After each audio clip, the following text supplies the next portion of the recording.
Bonjour à tous ou bonsoir, tout va dépendre de l'heure à laquelle tu vas écouter ces podcasts.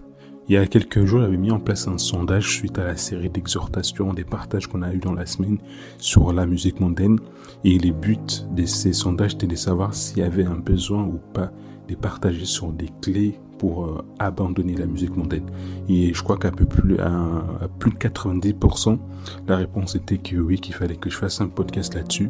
Du coup, ces podcasts viennent pour répondre à ces besoins. J'ai pris et j'espère que le Saint-Esprit va toucher les cœurs d'une personne, va nous donner des clés pratiques qui va permettre à quelqu'un qui écoute ces podcasts et même à toute personne qui écoute ces podcasts d'abandonner la musique mondaine. Du coup, pour partager ces clés, j'aimerais déjà lire un texte qui va nous servir vraiment des bases et des fondements.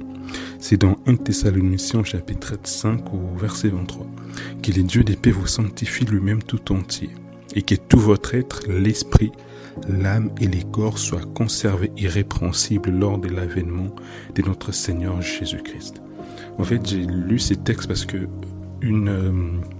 des bases à connaître pour abandonner la musique mondaine, c'est déjà de connaître l'être humain.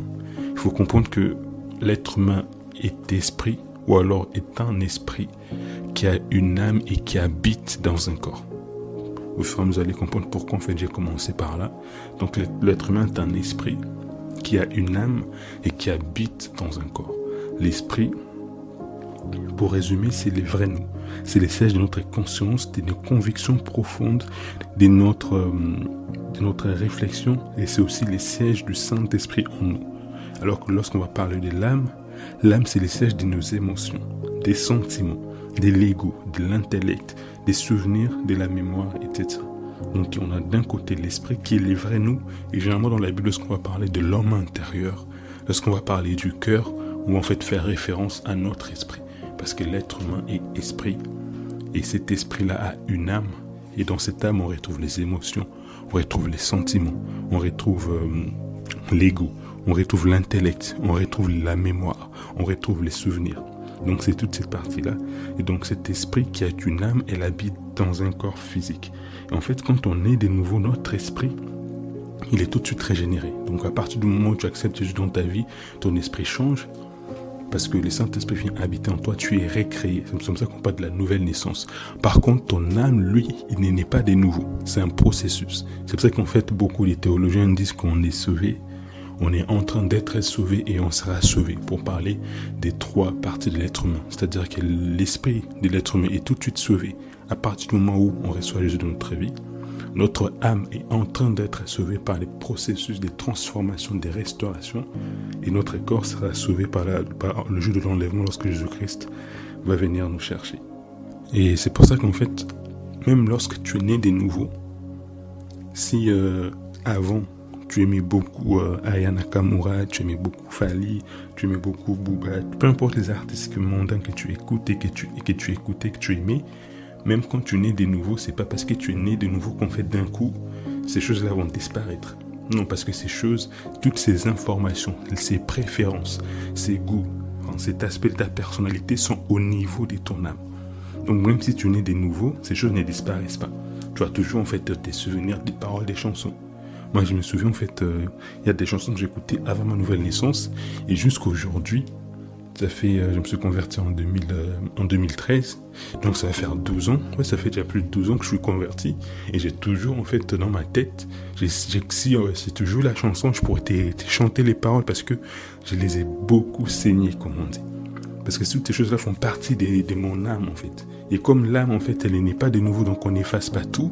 Ça veut dire qu'en fait, dans ton âme, tu as toujours tes souvenirs des choses, tu as toujours ressentir certaines choses, surtout qu'en fait, il y a beaucoup de personnes qui, quand elles écoutent des chansons, quand la musique, en fait, font partie intégrante de leur vie, de sorte qu'en fait, qu'il y a des souvenirs d'enfance, il y a des périodes de leur vie, en fait, qu'ils résument avec certaines chansons.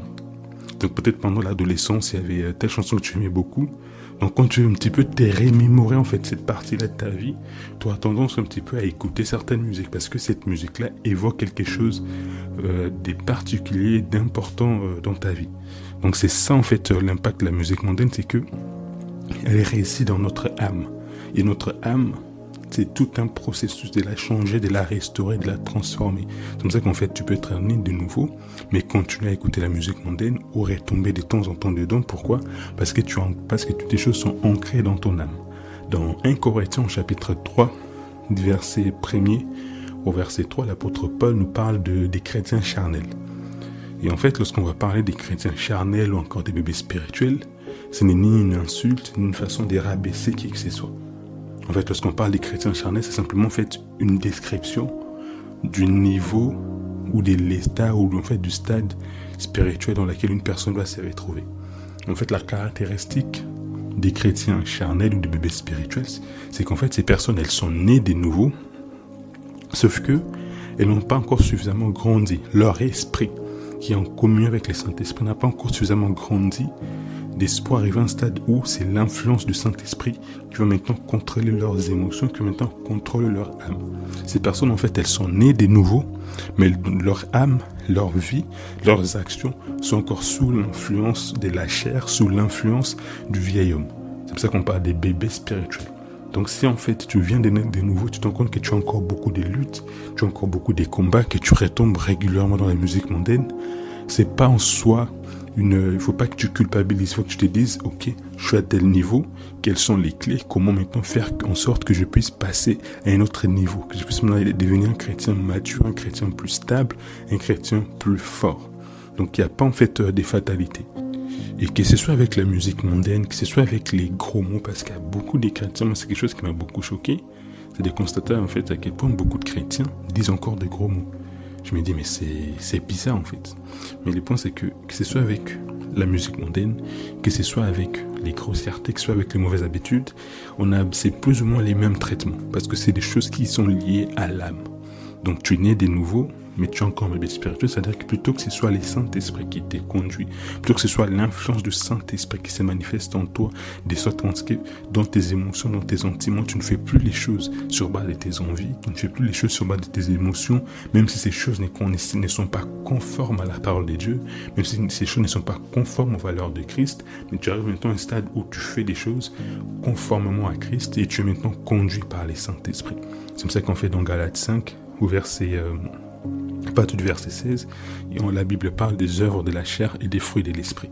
Donc quand tu es encore charnel, quand tu es encore conduit par tes émotions, par tes sentiments, par ton vieil homme, tu vas manifester les œuvres de la chair, l'impudicité, la colère, la jalousie, toutes ces choses. Et quand tu grandis spirituellement, tu commences maintenant à arriver à un stade où tu commences à manifester les fruits de l'esprit. On parle des fruits de l'esprit parce que c'est un processus. Les fruits de l'esprit, ce n'est pas forcément la conséquence de beaucoup de vies de prière. Le fait que tu arrives à arrêter la musique mondaine, ce n'est pas forcément parce qu'il faut que tu pries beaucoup, ou que tu jeûnes beaucoup, ou que tu médites beaucoup la parole de Dieu. Non, en fait, ce que beaucoup de chrétiens ne comprennent pas, c'est que la prière, la méditation de la parole sont un moyen. En fait, toutes ces choses-là servent à te fortifier, à te rendre plus fort et à te rendre capable d'obéir et de pratiquer la parole.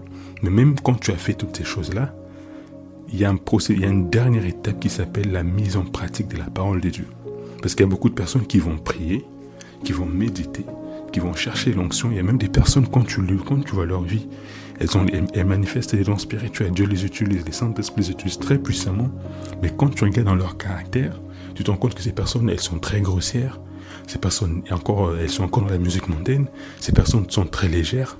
Et en fait, pourquoi ces personnes sont à ce niveau-là? Pourquoi ces personnes font ces choses-là? C'est parce qu'en fait, c'est des personnes qui ont beaucoup cherché Dieu dans la prière, dans le jeûne, mais qui ne se sont pas soumis au Saint-Esprit. C'est-à-dire qu'en fait, ces personnes n'ont pas laissé le Saint-Esprit influencer leur âme et transformer leur caractère. Parce que ce n'est pas juste une question de beaucoup prier, beaucoup jeûner.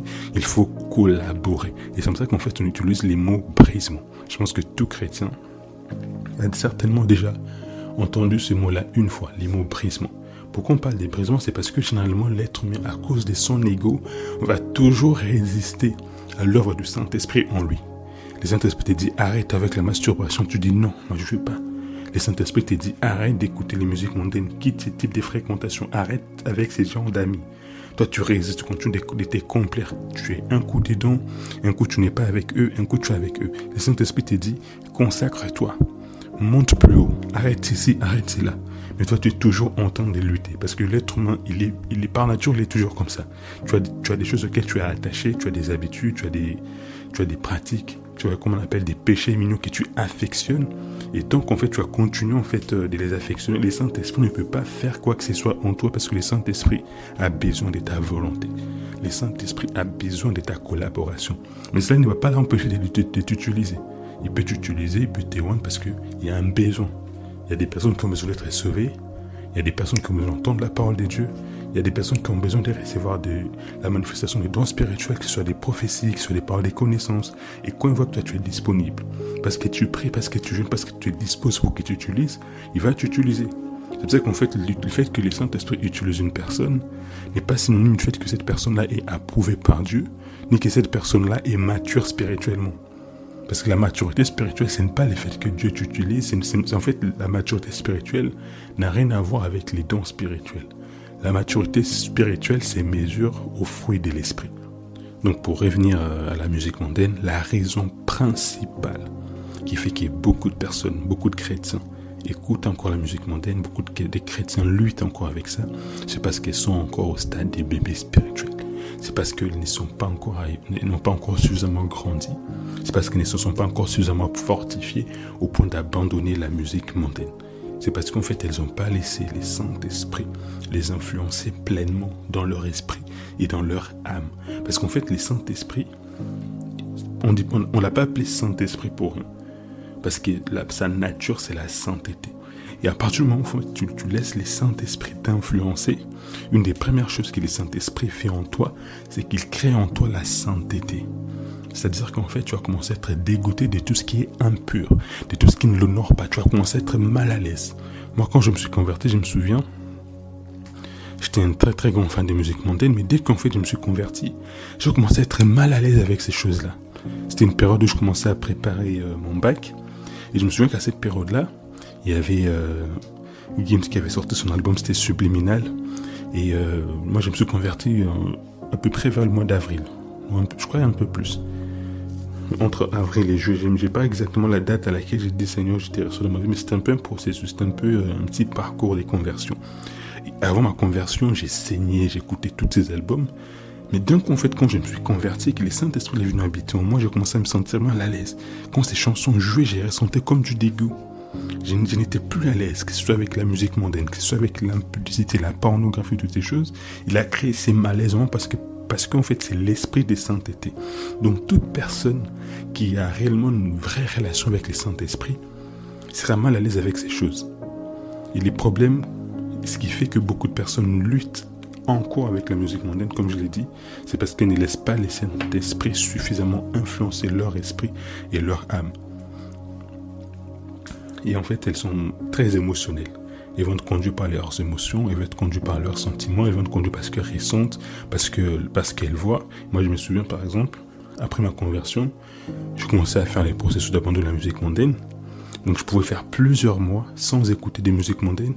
Mais en fait, j'étais un chrétien, c'est un peu ce que je décris dans les paraboles des types des terres. J'étais un peu un chrétien qui, pendant un moment, il va croire, mais dès qu'il survient une tribulation, dès qu'il survient une épreuve, boum, j'ai lâché tout, j'ai abandonné. J'étais comme ça.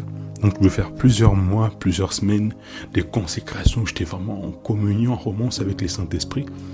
Et mes sujets que, par exemple, j'ai pris pour un sujet, mais que finalement, je ne vois pas l'exaucement. Finalement, j'ai l'impression que Dieu ne m'a pas écouté, qu'il m'a abandonné. Moi aussi, j'ai abandonné.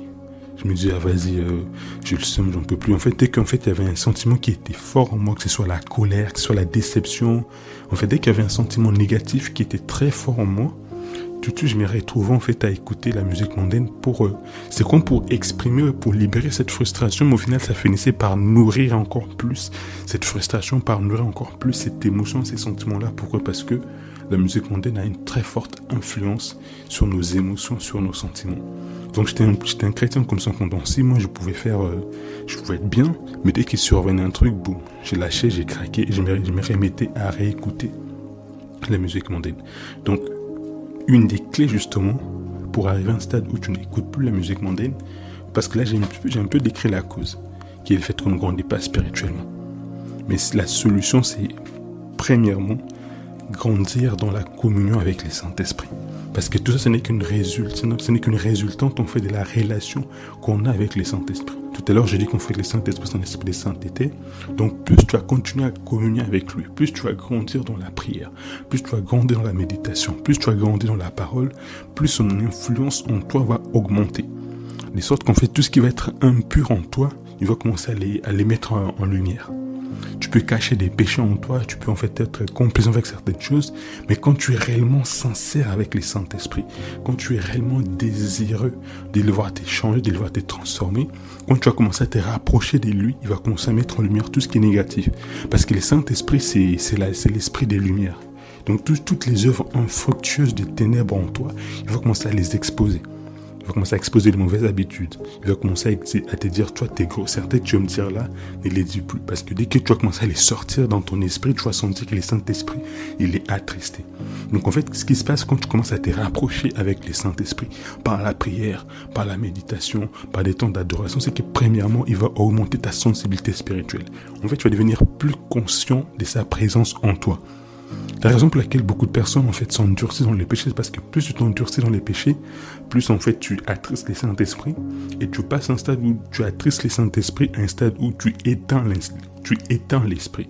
C'est pour ça que la Bible nous dit n'éteignez pas l'esprit, parce que tu peux arriver à un stade où tu éteins l'esprit et tu deviens totalement insensible au Saint-Esprit. C'est-à-dire qu'en fait le Saint-Esprit il ne parle plus, ou alors il va parler mais tu ne vas plus l'écouter parce que tu l'as éteint. Beaucoup de personnes aujourd'hui sont insensibles au Saint-Esprit, n'arrivent plus à ressentir quoi que ce soit. En fait, il y a des personnes qui ont rétrogradé. Même quand tu leur amènes à l'église, elles ressentent rien. En fait, parce qu'en fait, elles se sont tellement éloignées qu'elles ont éteint l'esprit. Et ça demande beaucoup de prières, beaucoup d'intercessions pour que Dieu se révèle encore à eux.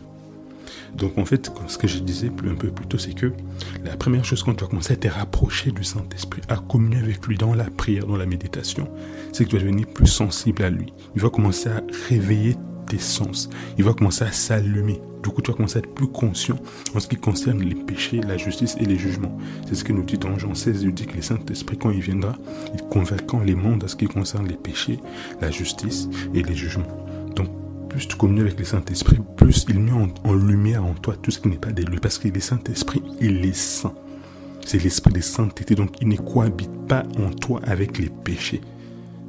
Donc, dès qu'en fait, tu vas commencer à vouloir te rapprocher avec lui, il va commencer à te traiter avec les péchés. Parce qu'il a besoin de pureté. Le Saint-Esprit, il évolue dans une atmosphère de sainteté et de pureté. Une fois qu'en fait, tu commences à mettre en lumière en toi tout ce qui n'est pas de lui, la deuxième chose qu'il va commencer à faire maintenant, ça va commencer à te remplir. Le Saint-Esprit, il ne te remplit pas avant de t'avoir vidé, sans t'avoir vidé. Il te vide d'abord, c'est-à-dire il traite avec les impuretés, il traite avec les rancunes que tu as dans ton cœur, il traite avec les manques de pardon, il traite avec toutes ces impuretés en toi pour ensuite commencer maintenant à te remplir. Il s'assure que les vases soient clean, que les vases soient propres, que dans ton cœur, il n'y ait rien d'impur pour qu'il puisse te remplir. Parce que le Saint-Esprit, il n'investit pas des choses en vain. Si c'est que ça sera à perte, il s'arrête. Parce que le Saint-Esprit, il est saint, le Saint-Esprit, il est précieux et le Saint-Esprit, il est très, très sensible. Donc, premièrement, il réveille tes sens spirituels. Donc, tu deviens plus conscient du péché, de la justice, du jugement, de toutes ces choses qui ne l'agréent pas. Il te vide par la repentance, par la rénonciation. Et ensuite, une fois que dans ton cœur, tu es sincère, que tu t'es vide, tu laisses le Saint-Esprit commencer à faire son œuvre en toi. La deuxième chose qu'il fait, c'est qu'il commence à te remplir. Il te remplit, il te remplit, il te remplit. Il y a des personnes ici qui vont écouter ces podcasts, la raison pour laquelle en fait le Saint-Esprit ne vous remplit pas, malgré les faits que vous priez, malgré les faits que vous jeûnez. Quand je dis le Saint-Esprit ne vous remplit pas, ça peut se manifester. Par exemple, il y a des personnes qui cherchent à ce que le Saint-Esprit puisse commencer à parler en langue. Il y a des personnes qui veulent que le Saint-Esprit commence à les utiliser. Il y a des personnes qui veulent que le Saint-Esprit leur parle concernant qui leur donne des directives pour leur destinée. Mais la raison pour laquelle il ne vous remplit pas, c'est parce que vous ne les laissez pas vous vider. Il te dit, abandonne ceci, demande pardon par rapport à cela, renonce à ceci, mais dans ton cœur, tu as encore de la résistance. Et parce que tu résistes à ça, il ne peut pas te remplir. Dans tous les cas, Dieu dit, il résiste aux orgueilleux, il fait grâce aux humbles. Donc, le Saint-Esprit te vide, il commence à te remplir. Et quand il commence à te remplir, progressivement, progressivement ton homme intérieur, il commence à s'élargir. Et quand le Saint-Esprit t'est rempli, tu vas maintenant arriver à un stade où tu es suffisamment fortifié. Tu es maintenant comme revêtu du Saint-Esprit. Et c'est à ces stades-là, en fait, que même quand tu écoutes la musique mondaine, même quand en fait tu es exposé, pas quand tu écoutes, quand tu es exposé à une musique mondaine, ça ne te fait plus d'effet. Pourtant, tu aimais bien cette chanson-là par les passés, mais parce que tu es tellement rempli du Saint-Esprit, ça ne te fait plus rien. En fait, quand tu es rempli du Saint-Esprit, plus rien d'autre ne peut rentrer en toi. En fait, c'est la clé pour abandonner la musique mondaine. Au-delà de ces processus, les buts en fait de ces processus, c'est de faire arriver à un stade où tu es rempli du Saint-Esprit. Quand tu es rempli du Saint-Esprit, quand tu es fortifié par le Saint-Esprit, les tentations, les sollicitations du passé ne peuvent plus sortir de toi en fait. Quand tu es rempli du Saint-Esprit, si hier tu avais beaucoup de problèmes avec les gros mots, parce que c'est dans ton âme, tu peux avoir ces réflexes, parce que c'est tout un processus. Tu peux de temps en temps avoir ces réflexes, mais même quand ces réflexes montent en toi, comme tu es rempli du Saint-Esprit, tu es suffisamment fort pour intercepter et pour arrêter. C'est comme en fait, des fois, tu as une personne qui peut t'énerver, et tu es tellement énervé que dans ta chair, tu as envie de faire quelque chose, mais parce que tu es rempli du Saint-Esprit, tu arrives à te contenir. C'est pour ça qu'on parle du fruit de l'esprit, et dans le fruit de l'esprit, il y a ce qu'on appelle la maîtrise de soi. Donc tu parviens à manifester la maîtrise de soi. Même si en toi, ce que tu voulais, c'était autre chose, mais parce que tu es suffisamment rempli du Saint-Esprit, tu manifestes les fruits de la maîtrise de soi. Tu commences à manifester les fruits de la tempérance. Tu commences à manifester les fruits de la douceur. Même quand tu as envie de dire telle chose, mais le Saint-Esprit te retient. Il soutient ta bouche, comme on dit souvent, Jésus soutient ma bouche. Tout ça, c'est la résultante de la communion du Saint-Esprit. Non seulement de la communion du Saint-Esprit, mais de la plénitude du Saint-Esprit. En fait, j'aimerais encourager une personne à ne pas s'arrêter au simple fait de prier, de jeûner, non. D'ailleurs, il y a concernant la prière, ce que j'aimerais dire, c'est que beaucoup prient, mais beaucoup ne cherchent pas la communion avec Dieu. Quand je dis beaucoup prient, c'est quoi? Beaucoup ils vont juste venir. Les matins, ils vont prier pour recommander la journée. Et les soirs, ils vont prier pour recommander la nuit. Et c'est tout le temps la même chose. Si c'est ça ta vie de prière, c'est que tu n'as pas encore réellement une relation avec le Saint-Esprit. Tu n'as pas de réelle communion avec Dieu. La communion commence quand tu donnes du temps au Saint-Esprit. Tu dis, ok, je vais passer 20 minutes, 30 minutes dans la prière, dans l'adoration. Et pendant ces temps-là, tu ne demandes rien. Mais tu demandes juste le Saint-Esprit. Tu veux simplement... Tu dis, Seigneur, révèle-toi à moi. Saint-Esprit, parle-moi. Saint-Esprit, remplis-moi. Saint-Esprit, remplis-moi. C'est une prière que je vous recommande de faire. Saint-Esprit, remplis-moi. Si tu sens et si tu veux abandonner la musique mondaine, demande au Saint-Esprit de te remplir. Et tu vas voir que quand tu vas commencer à demander au Saint-Esprit de te remplir, une des premières choses qu'il va faire, comme je l'ai décrit, c'est de te vider. Il va commencer à te dire, renonce à ça. Tu vas commencer à voir en fait des péchés qui commencent à remonter. Toi, tu vas commencer à demander pardon. Tu vas commencer à confesser des péchés. Et ça, c'est les processus dans lesquels il va te vider. Et après t'avoir vidé, il va maintenant commencer à te remplir. Il va commencer à te remplir. Et en fait, ce que j'aimerais dire, c'est que être rempli du Saint-Esprit, c'est un processus. Quand je dis processus, ça ne veut pas dire que ça va prendre 10 ans, 3 jours ou 1 jour, non. C'est qu'en fait, tu pries jusqu'à ce que tu sens que ton esprit, il est suffisamment chargé. En fait, la plénitude du Saint-Esprit, c'est un peu comme quand tu charges ton téléphone. Quand tu charges ton téléphone, il ne passe pas tout de suite des 0 à 100%. Parfois, ça peut prendre 1 heure, parfois moins. Et c'est exactement la même chose avec notre esprit. Parfois, tu sens que dans ton esprit, tu es vide. Et tu as besoin de prier, tu as besoin de la plénitude du Saint-Esprit. Quand tu vas commencer à prier, tu vas sentir que non. 10 minutes, c'est pas suffisant. Il faut que j'y reste encore. En fait, les secrets, c'est simple. Demeure, reste dans la présence de Dieu jusqu'à ce que tu sentes que ton esprit il est rempli. Jusqu'à ce que tu sentes que ton esprit il est chargé. Jusqu'à ce que tu sentes que ton esprit, voilà, c'est bon, il est calé. Au début, en fait, c'est en fonction de chacun. Il y en a au bout d'1 heure de prière, 1 heure dans sa présence, ils sont chargés, ils sont calés.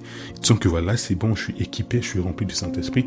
T'en as d'autres, ils ont besoin de 2 heures. Dans d'autres, ils ont besoin de 3 heures. C'est chacun en fonction de l'espace de son homme intérieur, chacun en fonction de sa soif. Mais c'est ça les processus.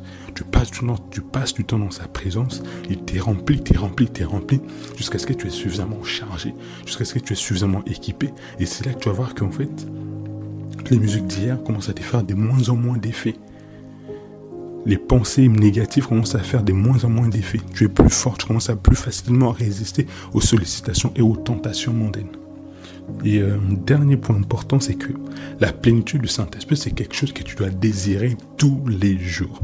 Parce que notre esprit, c'est un peu comme une batterie. Tu charges à 100%, mais t'es pas tout le temps à 100%. Chaque fois que tu es sollicité par des tentations, par toutes sortes de choses, tu perds un petit peu d'énergie spirituelle. Donc les matins, après avoir pris 1 heure, 2 heures, tu peux être à 100%, mais les soirs, quand tu rentres, tu as puisé beaucoup d'énergie spirituelle. Pourquoi? Parce qu'il y avait des tentations par-ci, des sollicitations par-là. Ton esprit a beaucoup combattu. Ton esprit a beaucoup dépensé d'énergie pour résister, pour repousser les choses négatives, pour résister au diable, pour rejeter certaines mauvaises pensées, pour t'inspirer, pour te rendre capable de faire ce que tu étais capable de faire, ce que tu étais amené à faire dans la journée. Donc tu peux arriver les soirs, tu es à 30%. Donc tu sens que tu es plus vulnérable, tu es plus faible. Et c'est pour ça qu'il faut tous les jours désirer la plénitude du Saint-Esprit. Il faut tous les jours demander à ce que le Saint-Esprit te remplisse encore. Et une des meilleures façons d'être rempli du Saint-Esprit, c'est par les chants. Je vais lire un texte des 5 au verset 18 à 19 dans la version Osterwald, ça dit « Ne vous enivrez pas des vins dans lesquels il y a de la dissolution, mais soyez remplis de l'Esprit, vous entretenant par des psaumes, par des hymnes et par des cantiques spirituels, chantant et psalmodiant de votre cœur au Seigneur. » Donc, un des moyens plutôt, pour être rempli du Saint-Esprit, pour entretenir justement cette plénitude du Saint-Esprit en toi, c'est par des hymnes, c'est par des cantiques, c'est par des chants, des louanges, par des chants d'adoration. Donc, en fait, apprends à entretenir ton onction en toi. Apprends à entretenir la plénitude du Saint-Esprit en toi dans la journée, tout au long de la journée, par des temps de louanges, par des adorations. Mets tes écouteurs des cantiques inspirés, mets tes écouteurs des choses qui vont nourrir ton esprit et qui vont permettre en fait à ce que tu ne perdes pas d'énergie spirituelle, que tu ne descendes pas trop bas. C'est ça en fait les secrets de toutes les personnes qui sont stables, qui sont constants et consistants dans leur marche avec Dieu. C'est pas juste une question d'avoir des temps de prière réguliers, c'est très très bien, c'est une très très bonne base et il faut l'avoir. Il faut aussi arriver à un stade où tout au long de ta journée, de temps en temps tu te recharges par des temps d'adoration, tu te recharges en parlant en langue, tu te recharges en priant en langue, quand tu es dans les transports, quand tu marches, quand tu fais toutes ces choses, et c'est ce qui fait qu'en fait tout au long de la journée tu vas commencer à rester constant.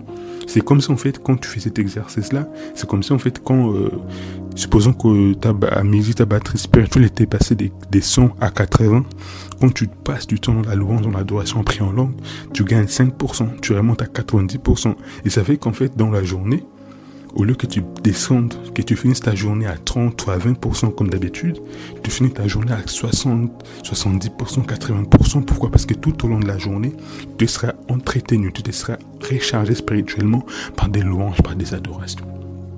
Je pense que je vais m'arrêter là. Et je suis persuadé que si quelqu'un met en pratique ces petites choses qui viennent d'être expliquées, dans 2-3 mois, tu vas venir témoigner, tu vas me dire que j'ai écouté ces podcasts, je l'ai mis en pratique. Aujourd'hui, ça fait 2, 3, 4 mois que je n'écoute plus la musique mondaine. Parce que ce n'est pas, une fois de plus, les fruits de nos efforts, de nos exercices, non. C'est simplement la conséquence de notre relation avec le Saint-Esprit. C'est la conséquence de la plénitude du Saint-Esprit en nous. J'ai pris que, après ces podcasts, le Saint-Esprit, et même pendant ces podcasts, que le Saint-Esprit te touche, que le Saint-Esprit te remplisse, que le Saint-Esprit te visite, qu'il te vide de tout ce qui n'est pas de lui en toi, qu'il te mette là en lumière tout ce qui n'est pas de lui en toi, toutes les rancunes, les manques de pardon, toutes ces choses qui font qu'il a du mal à te remplir, à te revêtir et à te fortifier. Et j'ai pris aussi que toutes les influences spirituelles négatives, des esprits mauvais, des démons, puissent te libérer, puissent lâcher prise dans les puissants et glorieux noms de Jésus. J'ai pris que dans 3, 4, 5, 6 mois, qu'il y ait des témoignages qui vont sortir des personnes qui hier luttaient et retombaient régulièrement dans la musique mondaine, mais qui après avoir écouté ces podcasts et après l'avoir mis en pratique, ne retombent plus dans le puissant et glorieux nom de Jésus. On nous donne rendez-vous au prochain épisode. Que Dieu vous bénisse abondamment.